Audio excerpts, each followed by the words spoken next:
በዓለም የእግር ኳስ ታሪክ ከሜሲና ከሮናልዶ በኋላ የዓለም ዙፋንን ይረከባል ተብሎ ተስፋ የተጣለበት አንድ ተጫዋች ነበር። እርሱም ኔይማር ዳሲልቫ ሳንቶስ ጁኒየር ይባላል። ኔይማር በሜዳ ላይ የብራዚልን የጆጋ ቦኒቶ አስማት የተላበሰ ድንቅ ኮከብ ነው። በሌላ በኩል ደግሞ የእግር ኳስ ሊቅነቱን በምሽት ፓርቲዎች ወይም ክለቦች፣ በጉዳቶችና በአወዛጋቢ ውሳኔዎች የሸፈነ ኮከብ ነው።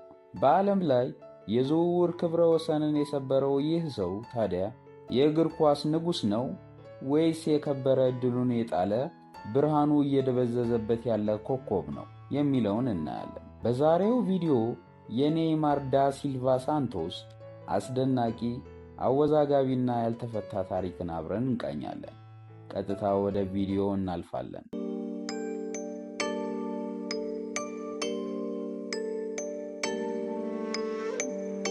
ሰላም የደቦቲው ቤተሰቦች፣ ቻናሌን ላይክ፣ ሼር፣ ሰብስክራይብ በማድረግ እንድትጀምሩ እየጠየቅኩ በዛሬው ቪዲዮ የኔይማር ጁኒየርን አስገራሚ ታሪክ እናያለን።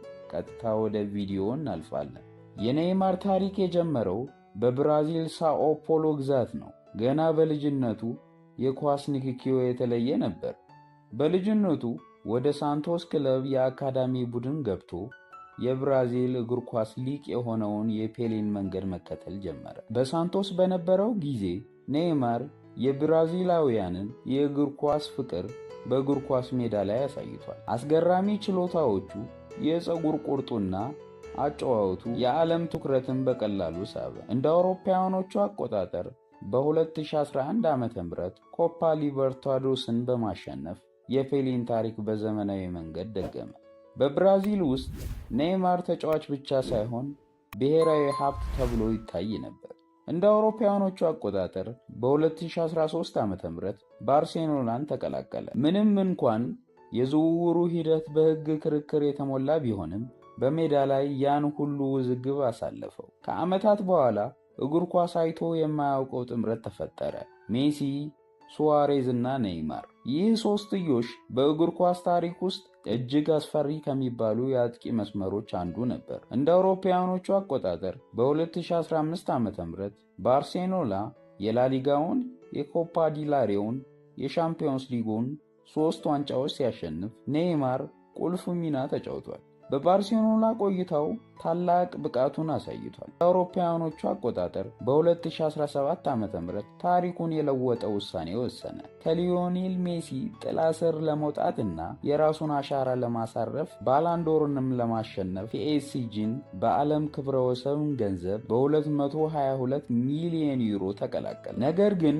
በፓሪስ ያሳለፈው ዘመን በአሳዛኝ ሁኔታና በድራማ የተሞላ ነበር። የፈረንሳይ ሊግ ከስፔን ላሊጋና ከእንግሊዝ ፕሪሚየር ሊግ ያነሰ የውድድር ጥንካሬ ስላለው ብዙ ተንታኞች ኔይማር ለውድድር ጥራት ሳይሆን ለገንዘብ ቅድሚያ ሰጥቷል ብለው ብዙዎች ተችተውታል። በፒኤስጂ ቆይታውም ኔይማር በጉዳት ምክንያት ከሜዳ በተደጋጋሚ ይርቅ ነበር።